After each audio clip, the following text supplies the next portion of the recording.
This is Twisty Chris, and welcome to the Stream Coach Podcast, the show that helps you step up your game as a professional live streamer.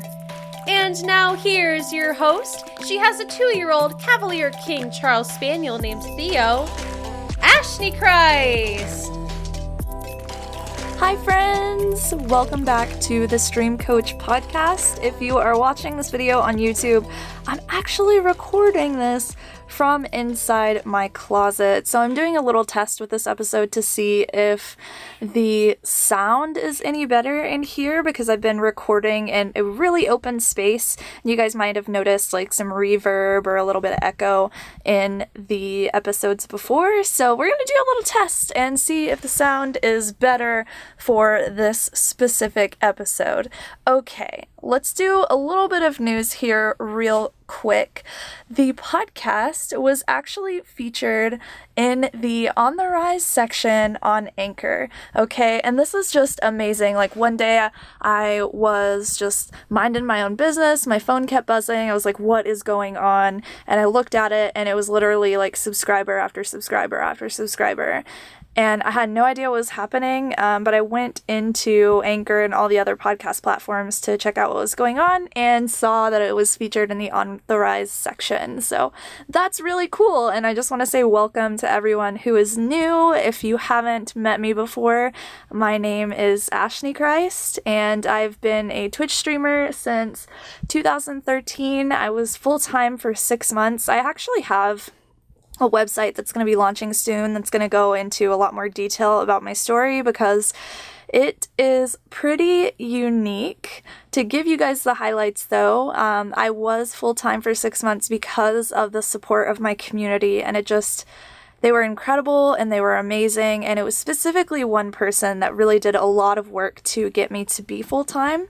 And once I was able to pay off a lot of debt and I went full-time, eventually that person said something that I will never forget, okay? And that thing was, a lot of people are going to make it on Twitch, and it will never be you. I was just like,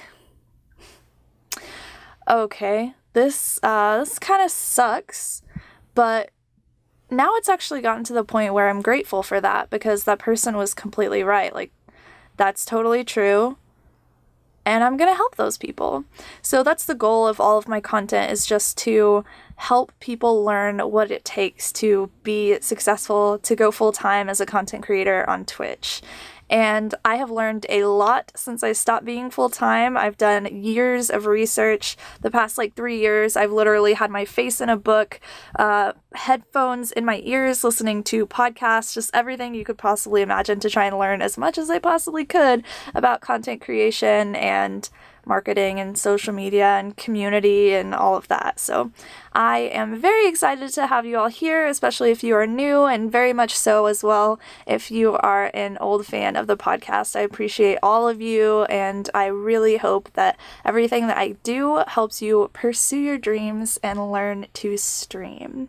So without any more talking about my story, we're going to get into this episode of the week, which is with an amazing Twitch partner, Kate. And Kate really stands out to me, and I think I say this actually in the interview because, one, her community is extremely inclusive. So she has a really solid, very supportive, and just generous, kind, positive community, but it's extremely inclusive, so it's very accepting of LGBTQ and just everyone that comes in. Any marginalized group is extremely accepted, but that's amazing. But also the fact that she is building a community inside of an extremely popular game. And normally what I tell creators is that if you're streaming on Twitch, one of the best things that you want to do is choose games that aren't saturated, right?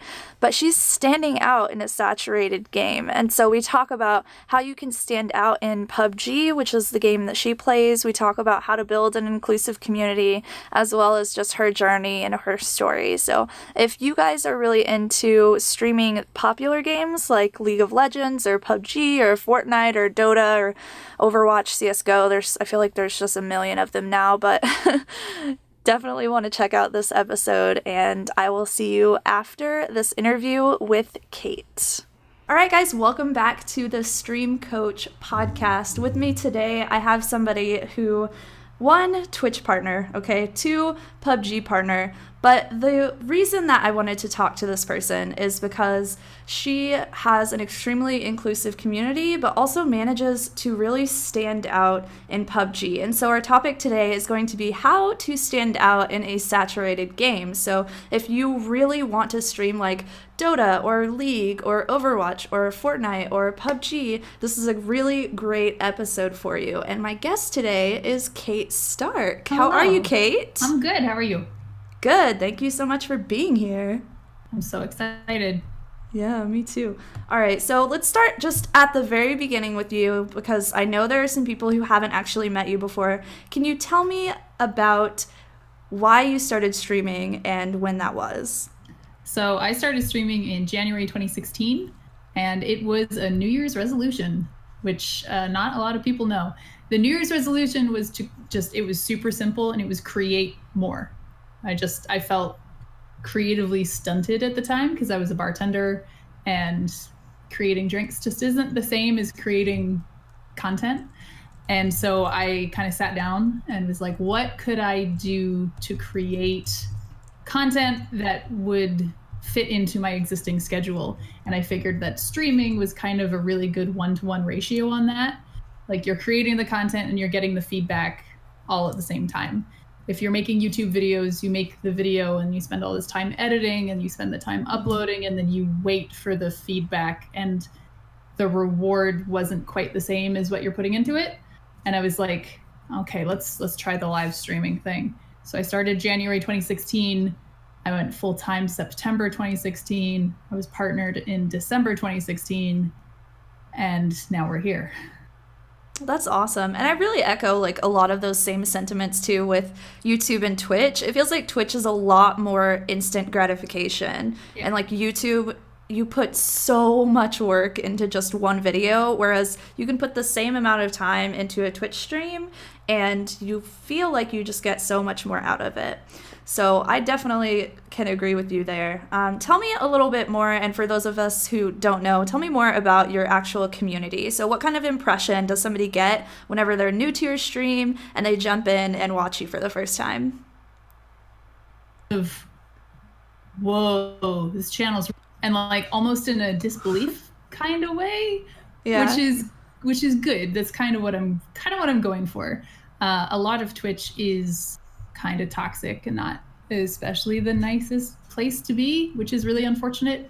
And I think what I wanted to create in my community was a place that I would feel welcome.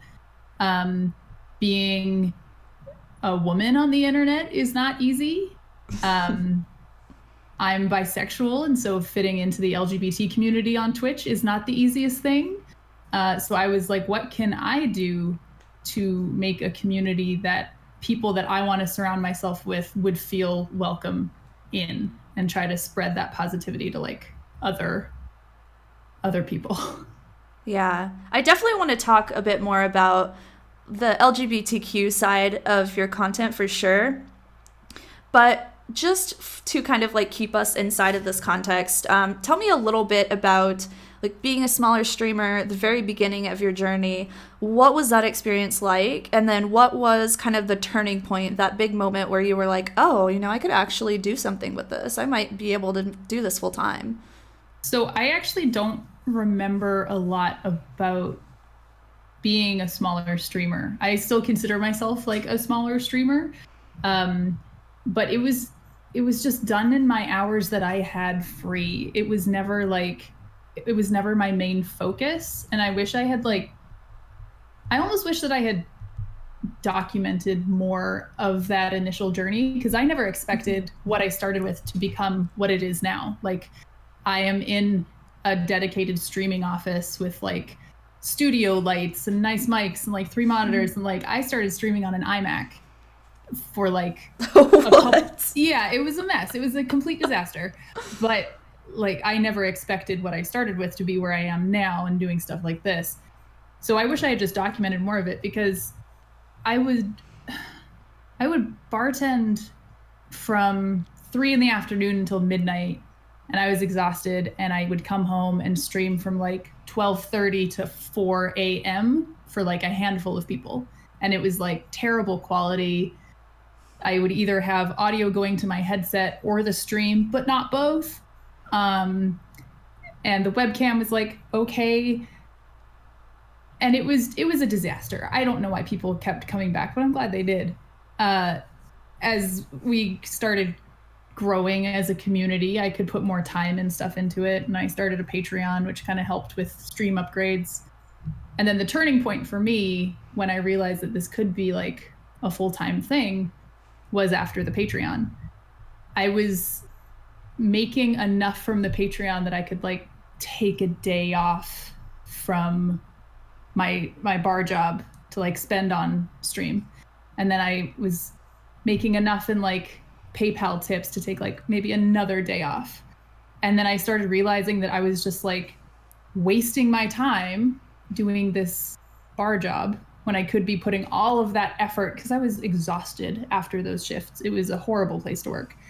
I could take all of that time and effort and energy and mental power and put it into streaming and make it so much more than it was. And it was really that turning point in September 2016. I quit my job. 2 weeks later, I went to my first TwitchCon and then immersed myself in the community of Twitch and was just like, okay, this is where I want to be. I made the right decision. I'm really glad that I did. Yeah, and I feel like that echoes a lot of troubles that a lot of people have, which is they're trying to work full time and they're trying to make streaming happen. And so that's a really hard space to be in, because you're throwing so much energy in so many different places, right? And instead of being able to focus all of your energy on that one thing and really grow it, which is a lot easier to do, you're just having to kind of like go from this heightened energy level and then immediately wanting to like crash, because that's what we all want to do after we've had a long work day. But then you have to go back into having, being on and entertaining and being in front of people. So I think that's a really great story for sure. But so I also, now, just sorry to touch on that. Yeah. I also get very frustrated when people start streaming and then quit their job. They're like, yes. I am going to pour all of my energy into this. And it's like, no, you still need to pay your bills. You still need to have a roof over your head. You need to have food in your stomach. And so like, for me, it was all about finding a balance. And that took a little while for me, but I've seen so many people who are struggling through, they get affiliate, or they're not affiliate and they're trying to get affiliate. They're on that path, but then they're just miserable because they're like, this is my everything and it's not working. Yeah. It's like, until you're stable enough to pay your bills, then you have to keep another line of income going. Right. And Don't be ashamed of that. That's the thing too, is so many people like they put that pressure on themselves too early, that they need to make a ton of money from streaming to be able to pay their bills. Like they make it their full-time thing too early, and that comes out in the content and makes it a less exciting place to be, a less exciting community to be in. Because then you're see putting it on their face. Yeah, and you're putting the responsibility of your bills on a small community. Like that's scary. Okay. Really is. I could talk about that forever. Don't get me on my soapbox. Like, Same. Because I made that mistake, and so it's not good. Highly do not recommend, friends. No. All right, so we have some context about who you are, right? Let's talk about your strengths. And whenever I watch your stream, I notice two things. Okay, one is that you do have such an incredibly inclusive community, and two is that you stream a lot of PUBG and you actually grow in a space that is pretty saturated. So let's start with that first point and talk about your community, which actually has a lot of LGBTQ members, and that can actually cause some division in certain spaces.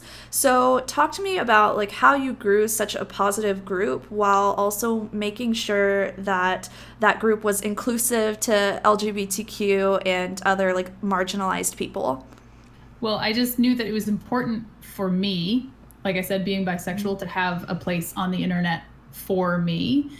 So many of my friends are queer, that's how I grew up. That's how the people I was surrounded with. So for me, it wasn't it didn't seem weird to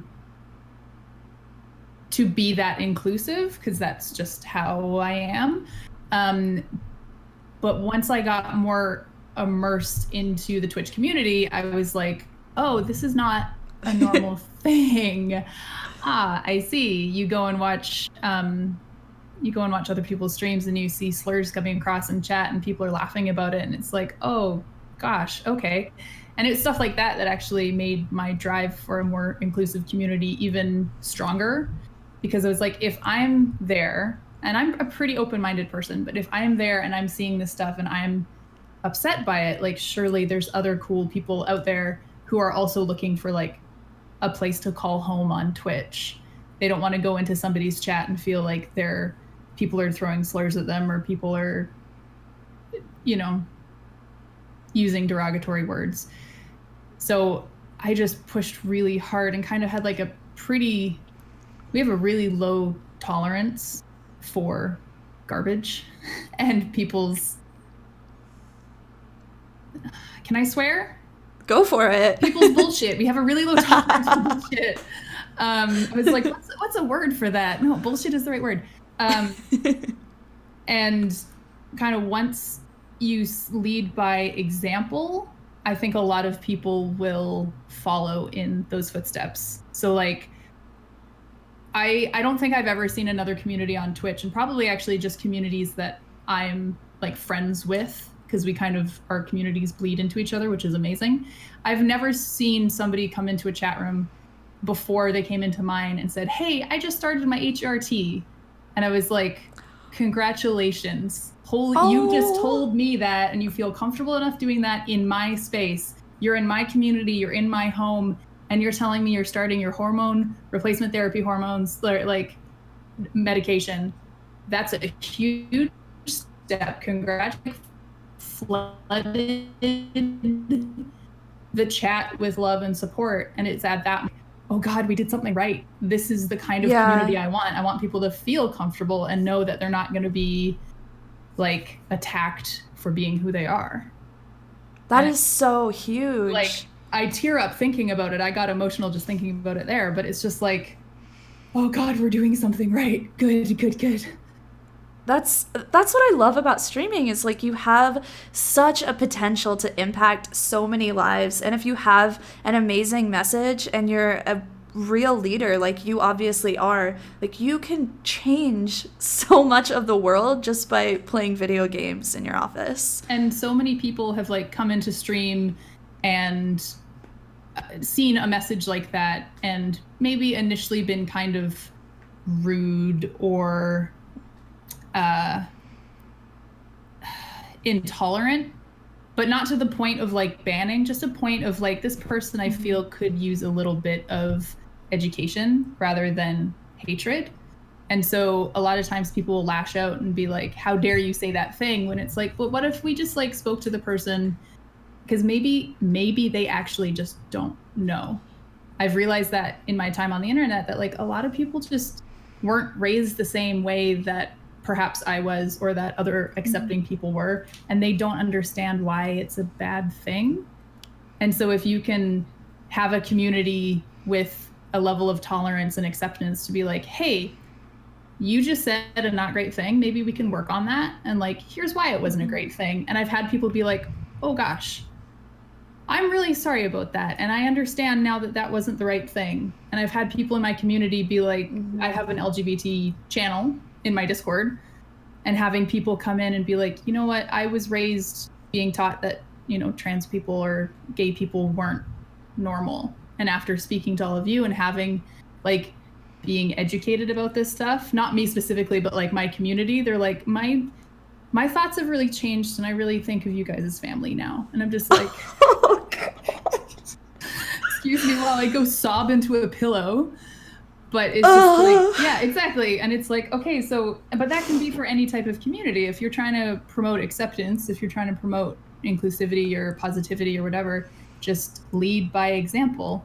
That's the most important thing. If that's what you want in a community, promote that. If you want a toxic community, promote that. But like, I don't recommend that. But if that's the kind of community that you're willing to foster, then I guess do that. It's whatever you feel you want to see. Be the good you want to see in the world. Yeah, absolutely. And I love that. And I think a lot of that comes down to like just your message and just your resolve and your confidence in who you are and in what you believe, and not being afraid to share those beliefs with people. Like I tell people all the time, you know, sharing more of yourself and sharing your beliefs is so important to growing as a creator, because if you don't share who you truly are and what you believe, you won't find those people that really resonate with your content, and you won't build a community if people don't know what they're rallying behind. Exactly. Right? And so that is so cool that you kind of just like fell into that. I had to be taught that. And so that's really awesome that you grew up being strong and being confident, and that's obviously taken you very far. Well, I was talking to my dad about it, and we were talking about how the marriage equality bill passed in Australia. Mm-hmm. And I was like, isn't that amazing? Like, such a cool thing happened. And he just looked at me and went, where did this come from? Like, how did you become so accepting? Like, this is amazing, but like, what happened? And I was like, you and Mom, like, you did this. And he goes, oh, I guess we did, didn't we? Oh, that's I love neat. that. And he's like, he just didn't think about it because he was raised the same way. Mm-hmm. And so it was just ingrained in him, and I saw it in my parents, and I was like, oh, you be accepting of other people. And it's just like, teach your children to be nice people, and they probably will be. Yeah, exactly. Yeah. Parents have such a huge role. I was actually raised the same way too. Like, I grew up watching movies like To Wong Fu, which is about trans women, and just like my mom talking about just a lot of like LGBTQ topics, and always telling me, you know, just accept everybody and love them for who they are. But there have definitely been times where I've had conversations with people, and they'll say something like transphobic, and I'll have an actual conversation with them, and they'll say, I didn't know, I had no idea. And so exactly. I feel like a lot of maybe not a lot of inclusive communities, but some inclusive communities see that and they're like, get out. They get angry and they're like, just move. We just want to remove you from, but you actually give people a chance at, you know, reconciling and learning. And I think that has the potential to cause a huge change in acceptance and in how people are viewed in the world. So that's what I hope. Yeah. I love that. Okay, so love that topic. Can definitely go on for like ever, but let's actually jump into the more actionable piece of advice that we want to give today, which is your other strength, which is growing in a saturated game. So a lot of people, like myself included, actually advise others to stay away from streaming saturated games because it's really hard to stand out and to grow and to kind of carve your space in the community.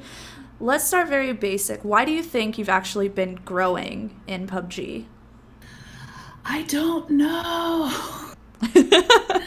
I mean, okay, I do, sort of. It's a couple of things. One is consistency. I've been playing this game, maybe to my fault, but I've been playing this game pretty much nonstop since March, April of last year. So almost a year. And it's not because it was a huge game. I started playing it not having seen it on Twitch. A mutual friend, actually, Jamie played it on her stream, and I was like, this is not her kind of jam. Like, what is this? And she texted me after and said, you would love this. Just like download it.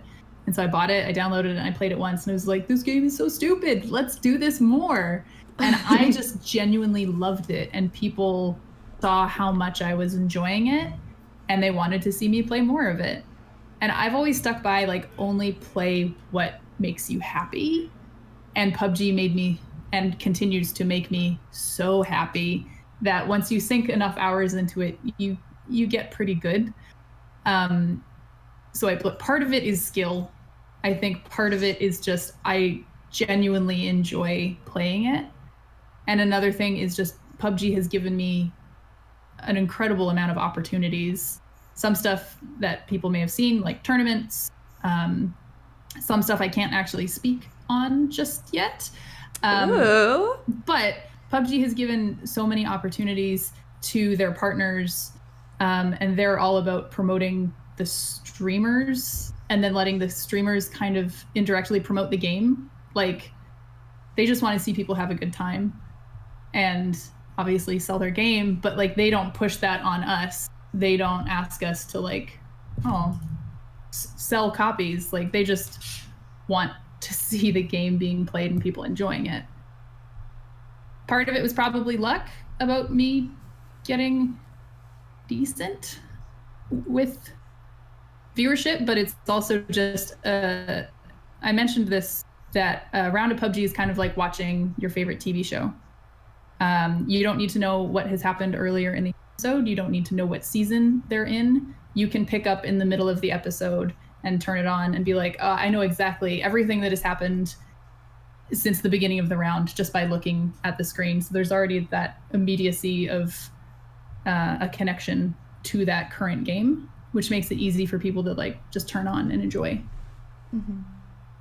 That's awesome. I really like that. PUBG is great. There's so many people that stream it, and I totally believe in like stream what you enjoy and what makes you happy. And I think that's such a huge part of this process, is like finding what makes you happy and making other people happy because you're actually happy. But what do you think people that are kind of struggling for that viewership, so people that aren't really growing in PUBG, even though they're really happy playing it, like what do you feel like is a good piece of advice that you could give that person? I mean, first of all, don't get down on yourself. It's difficult. It's difficult to grow a following. I was lucky enough that when I started streaming, had a bit of a kind of internet presence before. And so I had like a little bit of a built-in community, which was really nice. But don't be afraid to change up what you're doing. Feel free to keep playing Fortnite or PUBG or whatever, make that your solid game, but maybe try indie games on the weekends, or maybe give yourself like a fun gimmick for your rounds. Like, I did it once where I have a level 3 PUBG helmet behind me, and I played a couple rounds just wearing my helmet on stream. And that was ridiculous and people enjoyed it. And just try to make yourself stand. I don't know how to do that for specifics. But you need to find something that I want. My only piece of advice ever is do what makes you happy. But that's so important. But yeah, don't be afraid to diversify. Like, even if people leave because you're not playing that main game, it's important to bring in viewers for other things as well.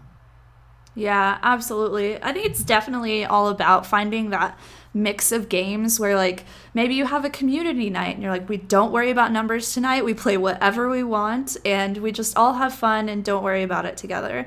And then maybe you have a stream where, like, you're actually focused on the growth and you still play something that you enjoy, but, like, it's a little more focused on, like you said, maybe indie titles or something else where you can really stand out. And I feel like that could help people a lot for sure. So let's talk about like your contributions to the overall like streaming and PUBG community. How do you feel like that kind of impacted your ability to participate in things like the PUBG Partner Program and all these other opportunities that you've had? I mean, participating in communities that you want to be a part of is obviously very important. That's why I encourage people to like participate in your favorite streamer's Discord. Like, that is great community building. Channels like this are incredible. Participating in the PUBG community specifically is kind of tough just because it is so big. Oh, this one's a hard one. Yeah, it is. You got me, like, we started off with softball questions and now you got me with different ones. Yeah, I'm making you think. God, I don't. How about I phrase it like this? What do you think about, like, are there any like strategies or styles of content that you've seen that have worked really well in PUBG? In PUBG specifically? Yeah. In PUBG streams? Yes. Well, if you have streamer friends, like streaming with them in your squad is always really fun, because then you're never going to have exactly the same community members in every single stream.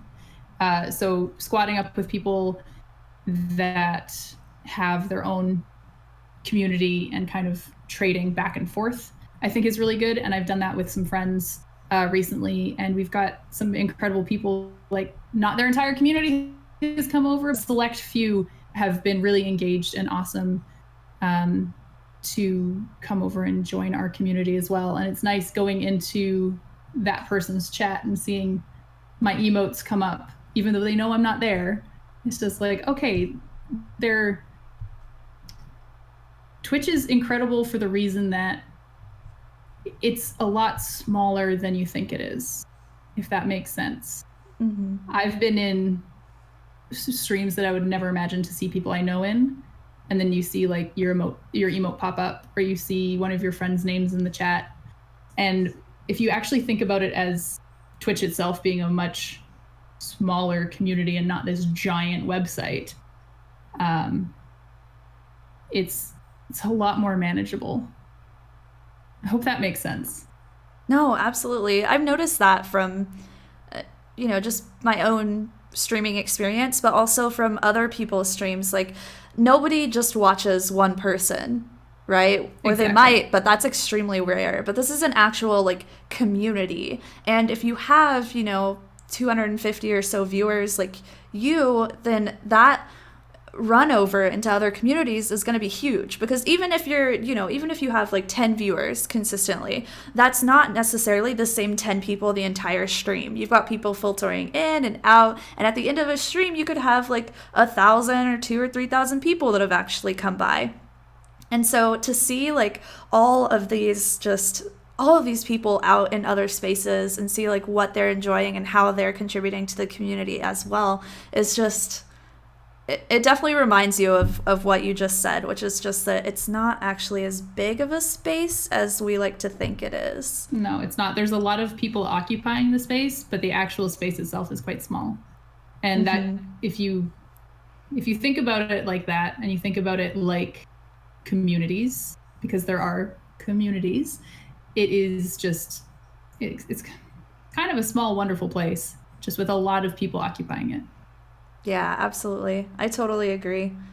So if you could give one piece of advice to the streamer that's listening right now, and they just want to stream PUBG or Fortnite or Dota or League or whatever, but they don't want to switch to anything else.